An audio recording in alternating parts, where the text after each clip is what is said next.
지금 이 시간은 뒤집지 않은 전병이라는 제목으로 하나님의 말씀을 전하겠습니다.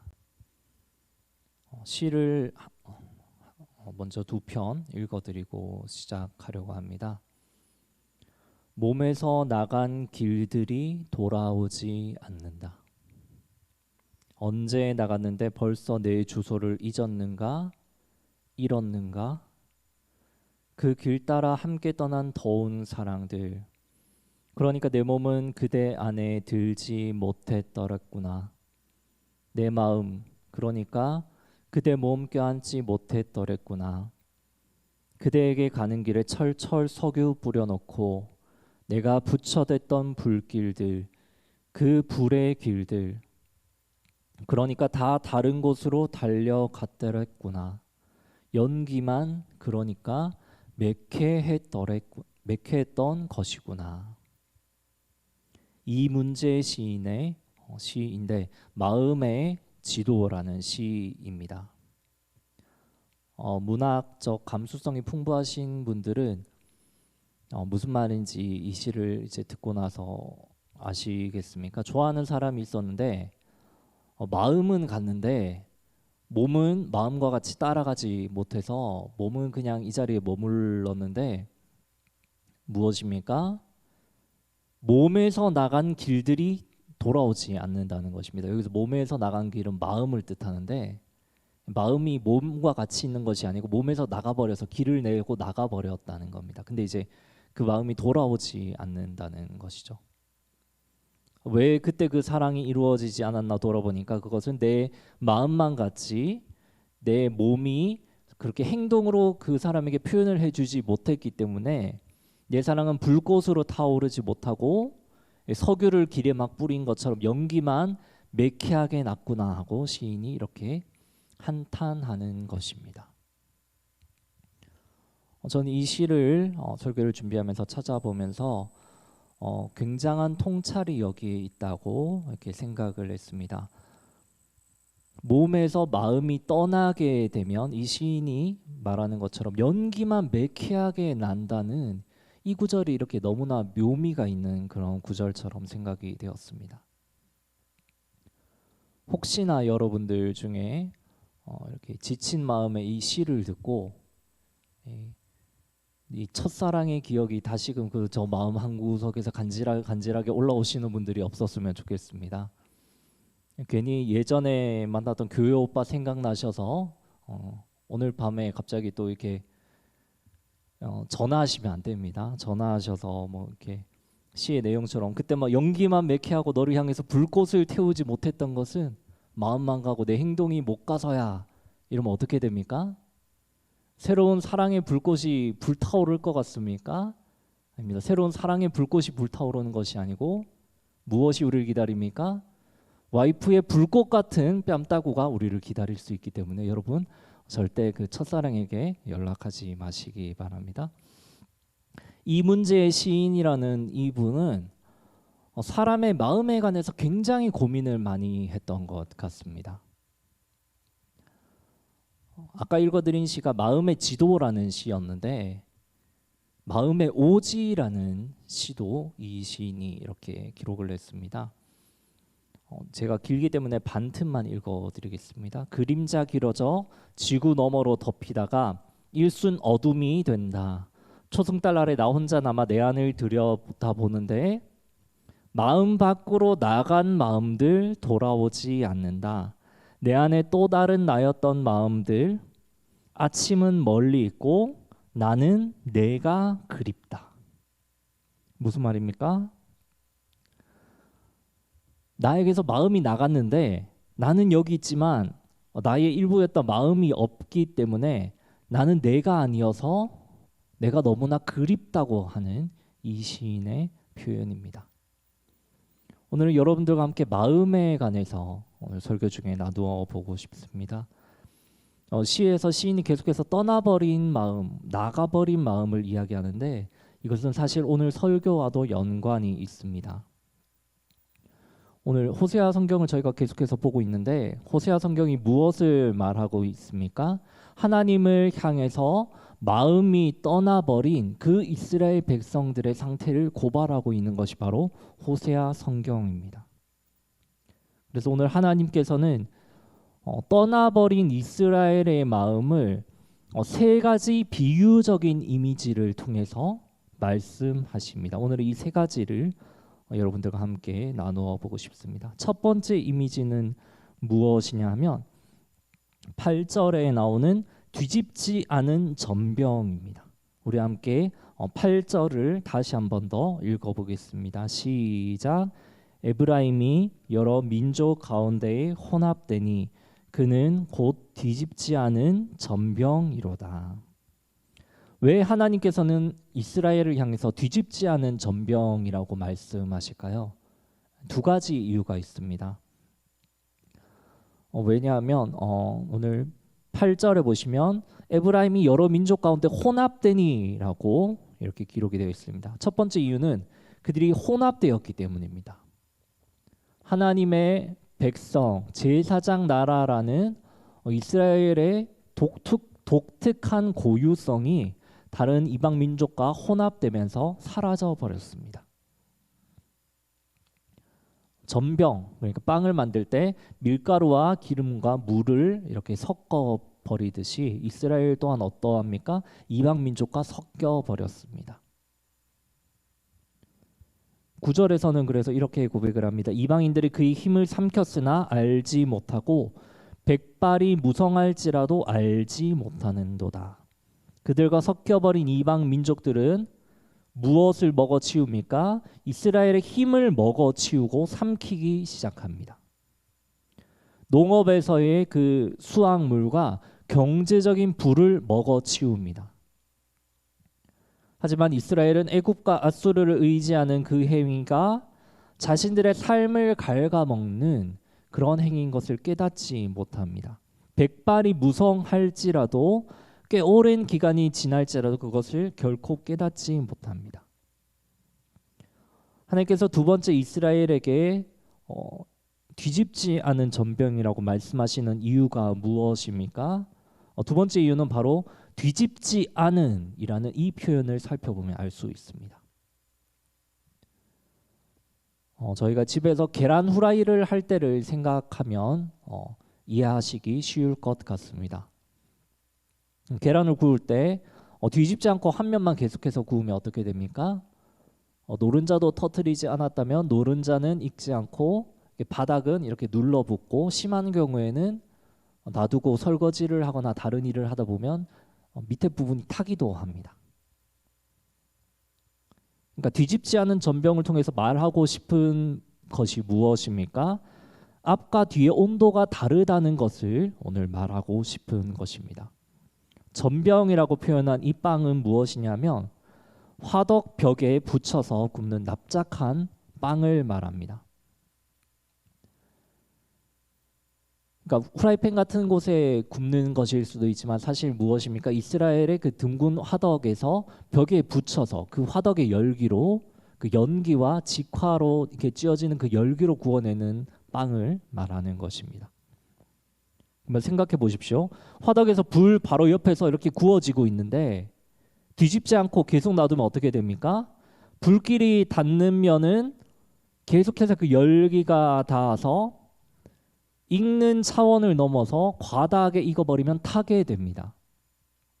반대편은 어떻게 됩니까? 불길이 닿지 않기 때문에 덜 익게 됩니다. 하나님께서 이스라엘 백성을 향해서 뒤집지 않은 전병이라고 말씀하시는 이유가 무엇입니까? 이스라엘 가운데 한쪽은 너무 뜨거워서 타버린 면이 있는 것이고 다른 쪽은 뜨겁지 않고 차가운 채로 그냥 남아있는 면이 있는 것입니다. 뜨거운 면은 무엇을 말할까요? 8절에 뒤집지 않은 전병 앞에 보시면 7장 1절부터 7절까지 계속해서 이스라엘의 그 뜨거움이 하나님께서 이렇게 고발하시는 면이 있습니다. 그것이 어떤 내용들입니까? 분노로 재판장을 삼키고 술의 뜨거움이 그들 가운데 가득하고 가늠하고자 달아오른 마음 때문에 뜨거워하는 그 열기를 7장 앞부분은 표현하고 있습니다. 그러니까 이스라엘의 뜨거운 부분은 무엇입니까? 이웃을 향한 분노, 자신들의 마음 가운데 가득 찬 죄악, 간음 이런 것들로 불타오르고 있는 것입니다. 그런데 이스라엘 가운데 익지 않은 차가운 부분, 완성되지 않은 이 부분은 무엇을 말할까요? 데이비드 하버드라는 학자가 말하길 이 부분은 무엇이냐면 하나님을 향해서 원래 뜨거워야 하는 부분, 하나님을 향한 온전한 열정으로 타올라야 하는 부분이 지금 불타오르지 않고 차가워져 있다고 말하는 것입니다.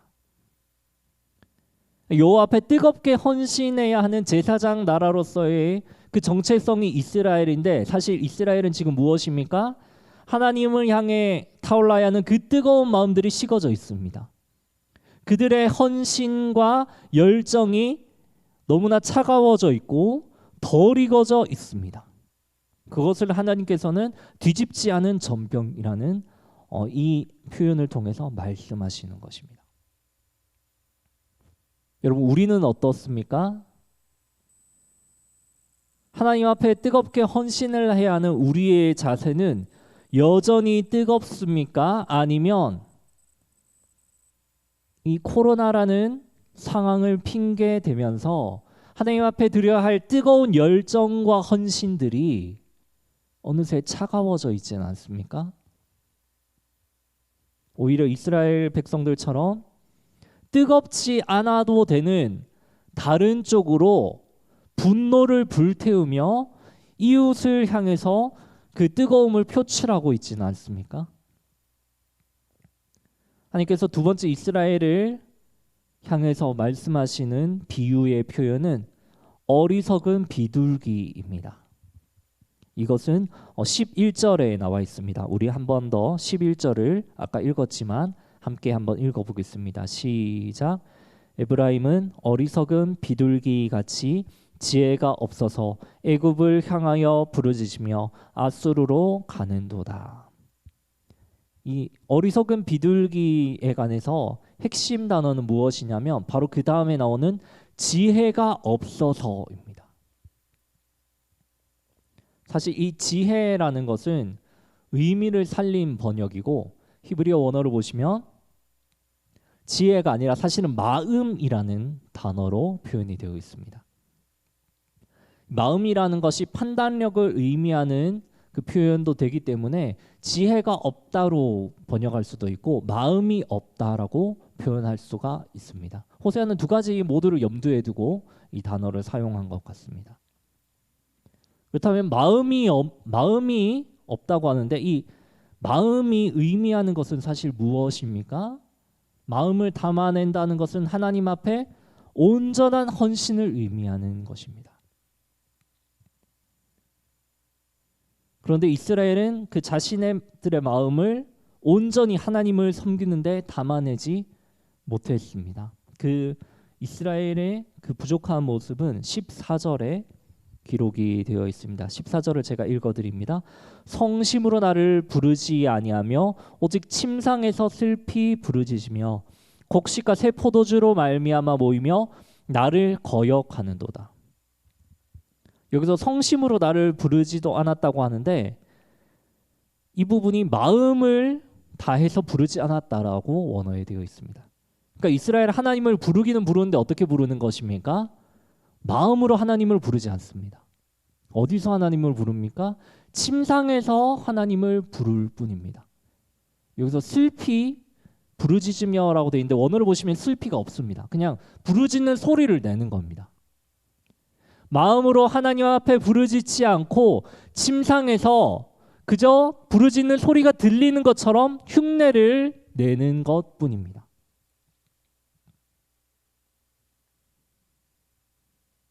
그런데 마음은 없는 거죠. 그리고 14절 뒷부분을 보시면 어떻게 기록이 되어 있습니까? 14절 끝에 보시면 곡식과 새 포도주로 말미암아 모인다고 표현을 합니다. 근데 이것은 이 모인다고 표현한 것은 굉장히 신사적인 표현이고 원문은 훨씬 더 충격적인 의미를 담고 있습니다. 곡식과 새 포도주로 말미암아 자해한다라는 의미가 여기 원래 담겨 있습니다.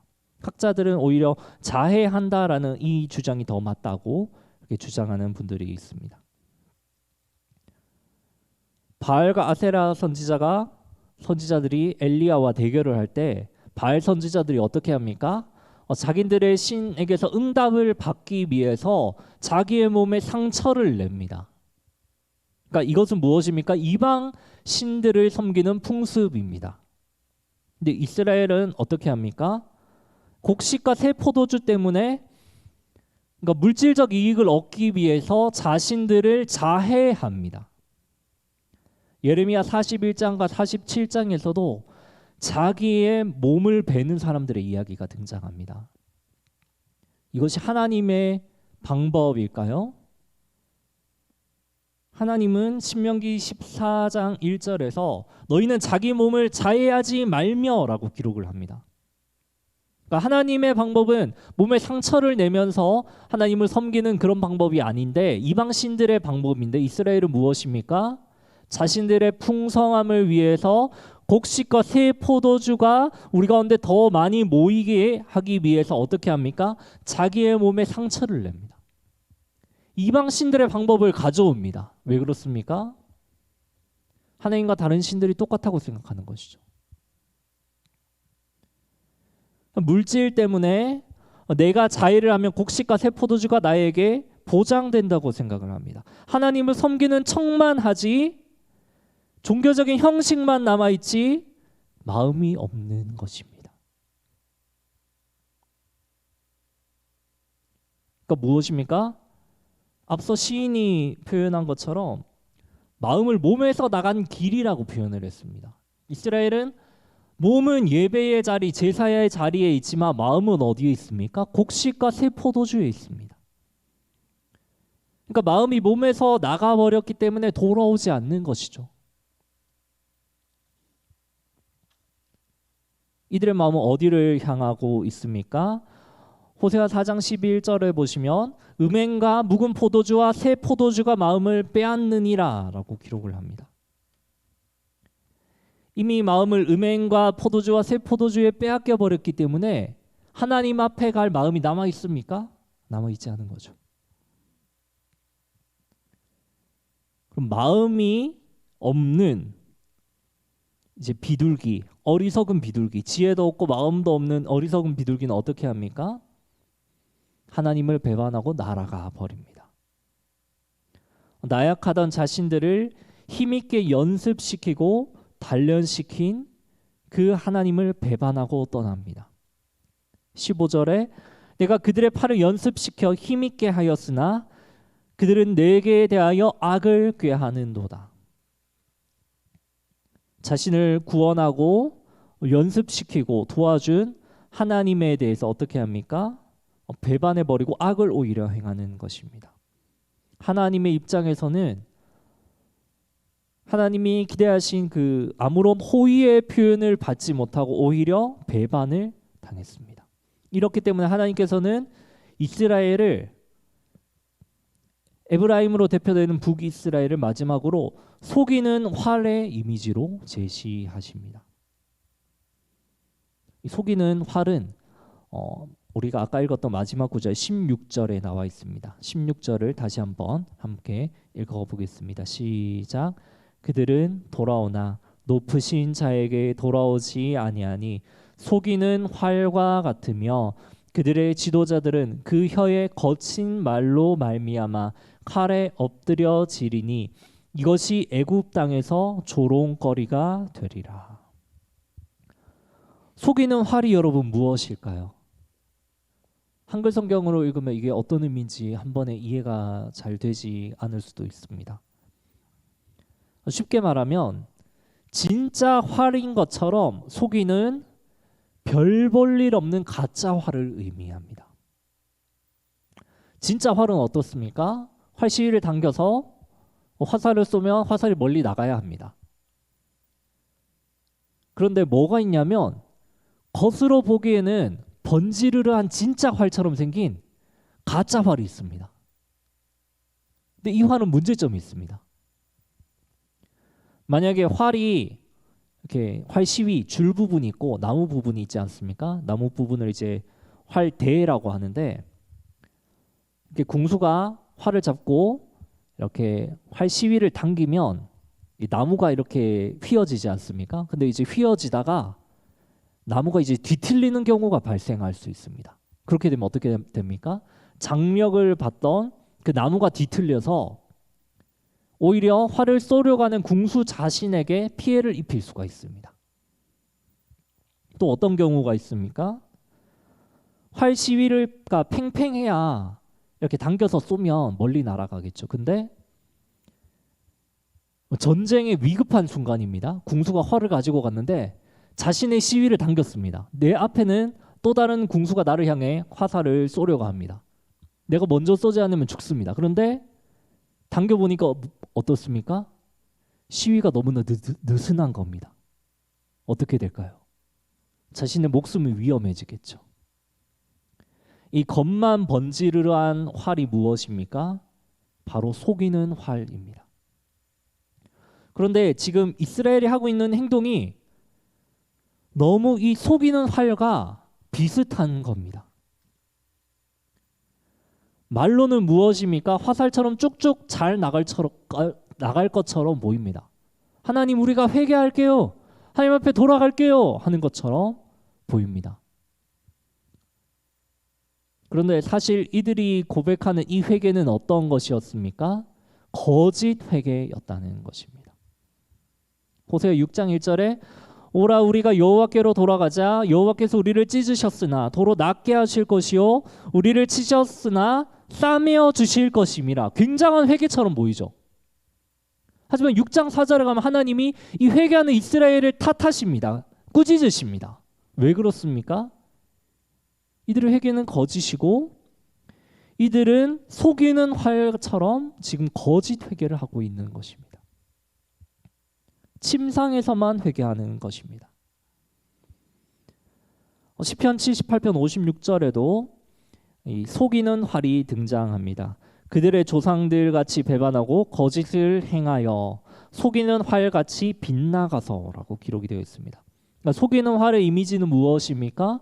거짓을 고하고 남을 속이고 거짓말하는 것이 속이는 활의 이미지입니다. 하나님께서 어떻게 하실까요? 거짓된 활, 속이는 활이 쏜 가짜 화살, 가짜 말을 그대로 되갚아 주십니다. 그래서 16절에 보시면 그들의 지도자들은 그 혀의 거친 말로 말미암아 칼에 엎드려지리니라고 기록이 되어 있습니다. 지도자들이 가짜 회개, 가짜 말을 선포하고 그 입에 거친 말 때문에 결국은 칼에 망하게 되는 것입니다. 오늘 불타는 전병, 어리석은 비둘기, 속이는 활, 이 세 가지 공통점이 무엇입니까? 마음이 없는 것입니다. 불타는 전병에서는 하나님을 향해 온전한 헌신을 불태워야 하는 마음이 없어서 한쪽만 더 익고 차가운 것입니다. 어리석은 비둘기는 어떻습니까? 자신을 구해줄 하나님에 대한 확신의 마음이 없으니까 자꾸 다른 나라로 날아가고 자꾸 도망갑니다. 속이는 활은 어떻습니까? 전심으로 하나님 앞에 회개의 고백을 하는 것이 아니라 거짓으로 침상에서 가짜 회개의 고백인 말만 고백을 합니다. 셋 다 무엇입니까? 하나님을 향해 진실된 마음이 없습니다. 소론의 그 시인의 시처럼 몸과 마음이 붙어 있어야 이것이 불꽃으로 타오르게 되는데 이스라엘이 마음은 자꾸 딴 데가 있고 몸만 여기 있으려고 하니까 무엇입니까? 매캐한 연기만 나는 것이죠. 그러니까 하나님을 향한 온전한 헌신으로 자신을 완전히 불태우지 못하는 겁니다. 그렇다면 오늘 이 호세아를 통해 우리는 어떠한 교훈을 얻어야 합니까? 이스라엘과 동일한 전철을 밟지 않으려면 우리는 어떻게 해야 합니까? 식어버린 마음이 아니라 반대로 불타는 마음, 하나님을 향해서 열정으로 불타는 마음을 가지면 되는 것입니다. 근데 여러분들과 저는 나누고 싶은 부분이 이 부분입니다. 왜냐하면 이게 머리로는 안 돼 가장 힘든 부분이기 때문입니다. 여러분 연초에 다 다짐을 하지 않습니까?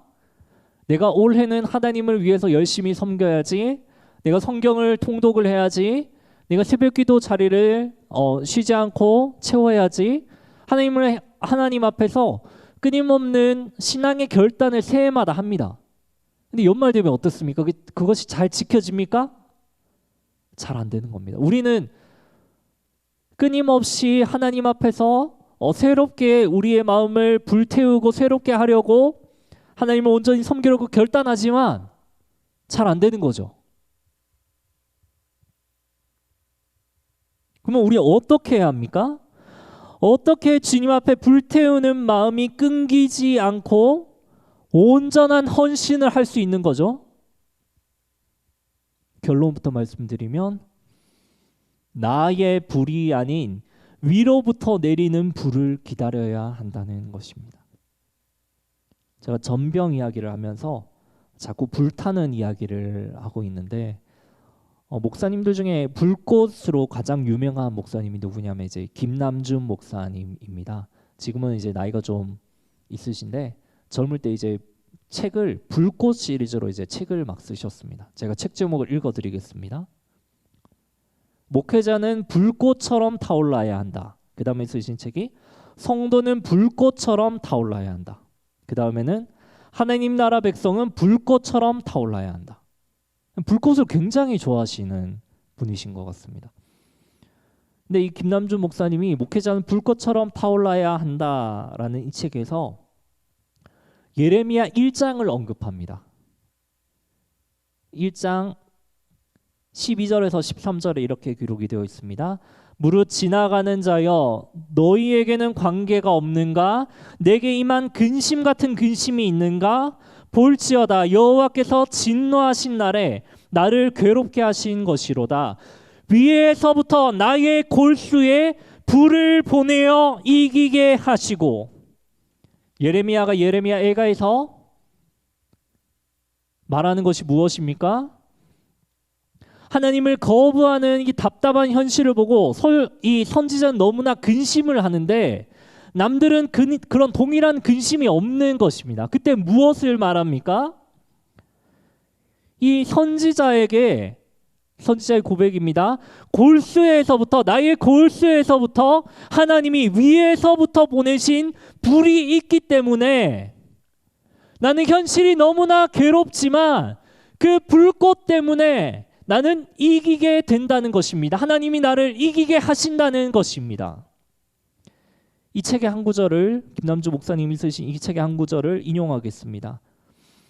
오늘 우리 앞에 흐느껴 오는 눈물의 선지자 예레미야의 골수에 임한 그 불은 끄고자 하여도 끌 수가 없었고 없애고자 하여도 없이 할 수 없는 불이었습니다.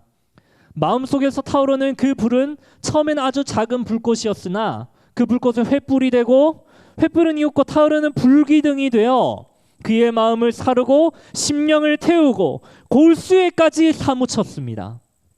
선지자는 이렇게 사무친 불을 이길 수가 없었습니다. 그는 자신의 뼛속 깊이 타오르는 불을 어찌할 수 없었습니다. 꺼버리고자 몸부림쳤으나 억제할 수 없는 강제력으로 타올랐습니다. 선지자는 말합니다. 위에서부터 나의 골수에 불을 보내어 이기게 하시고. 우리의 심령 가운데 왜 하나님을 향한 그 열정들이 끝까지 타오르지 않습니까? 그것은 우리 안에서 피운 불이기 때문입니다. 그럼 우리는 무엇을 기다려야 합니까? 내 힘으로 꺼트리고 싶어도 꺼지지 않는 불, 위에서부터 임한 골수에 임한 불이기 때문에 끌 수 없는 이 불을 기다려야 한다는 것입니다.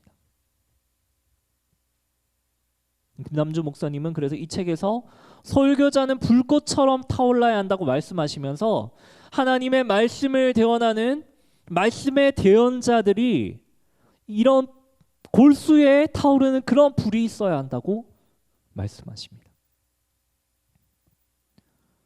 그런데 이 골수에 타오르는 불꽃은 단지 설교자들만의 임무가 아니라고 저는 오늘 말씀을 묵상하면서 느꼈습니다.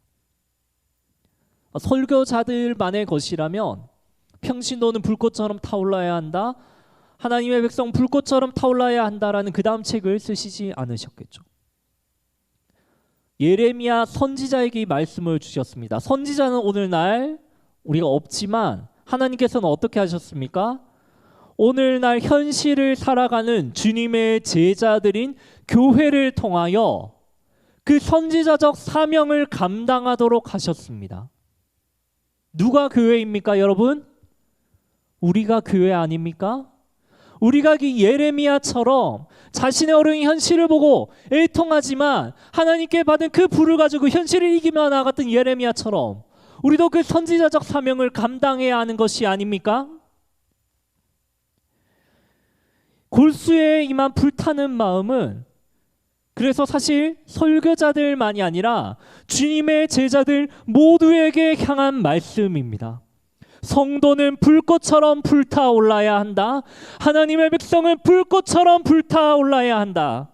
그래서 김남주 목사님은 자신의 책에서 불타오르지 않는 삶은 살아가는 것이 아니라고까지 말씀하십니다. 청년들이 다니엘 캠프를 진행 중에 있습니다. 겨울 수련을 진행하는 가운데 청년들 무엇을 얻어 가셔야 합니까? 위로부터 임한 골수에 불붙는 그 불꽃을 가져가셔야 하는 것 아닙니까? 여러분, 오늘 청년들을 위해서 함께 기도해 주십시오. 이스라엘이 엄한 곳에서 간음의 불꽃, 이웃을 미워하는 불꽃으로 잘못된 불을 태웠습니다. 그러니까 전병의 한쪽 면을 완전히 태워버렸습니다. 그런데 사실 태워져야 하는 것은 무엇입니까? 거룩한 산 제사로 하나님을 향한 온전한 헌신의 그 전병의 반대쪽이 태워져야 하는 것 아닙니까? 그것이 오늘 말씀이 우리에게 주는 교훈입니다. 말씀을 정리하겠습니다. 하나님께서 뒤집지 않은 전병, 어리석은 비둘기, 속이는 활을 통해서 이스라엘에게 말씀하신 것이 무엇이었습니까? 하나님을 향한 그 불타는 마음을 가지라는 것입니다. 위로부터 골수에 내린 불타는 마음으로 하나님을 위해서 또 그분의 나라의 확장을 위해서 삶을 태우며 온전한 헌신으로 나아가시는 저와 여러분들 되시기를 소망합니다. 우리 들은 말씀을 놓고 우리 이 시간 함께 기도하며 나아가겠습니다.